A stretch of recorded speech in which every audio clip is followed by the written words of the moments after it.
महाराष्ट्रामध्ये महिलांवर होणारे अन्याय, अत्याचार, खून प्रकरण, अपहरण, बलात्काराचे प्रकार हे दिवसेंदिवस वाढतच आहेत. मुख्यमंत्री साहेब, प्रधानमंत्री साहेब, तुमचं तोंड कधी उघडणार नाही, तुम्हाला डोळ्याने कधी दिसणार नाही आणि कानाला कधीही ऐकू येणार नाही.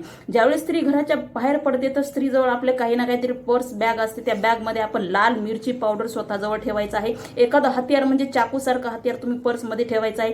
कुठल्याही नराधम भेण्याने तुमच्यावर अटॅक जरी केला, ती सरळ मिरची त्याच्या डोळ्यामध्ये घालायची आहे आणि आपल्या पर्स मधला चाकू त्याच्या पोटामध्ये खुपसून त्याला खल्लास करून बाजूला व्हायचं आहे. नराधम भडे बलात्कार करून खुलेआम सांड बाहेर फिरत आहेत तर आपल्याला काय सजा होणार आहे? आपली सिक्युरिटी आपण स्वतःच करायची आहे. जीव द्यायचा नाही. जर आपल्याला वेळ पडली तर समोरच्याचा जीव घ्यायचा, पण बलात्कार केला म्हणून कुठल्याही स्त्रीनं जीव द्यायचा नाही, त्याला मारून बाजूला व्हायचं. शासन आपल्याला काहीही करणार नाही. जर महिलांना रात्री बस स्टँडमध्ये, बसमध्ये, ऑटोमध्ये कुठेही काही गरज जर अर्जंट काही प्रॉब्लेम आला तर मी एक तुम्हाला नंबर देत आहे. त्या नंबरवर महिलांनी अर्जंट मदतीसाठी तात्काळ संपर्क साधायचा आहे. जय हिंद, जय महाराष्ट्र.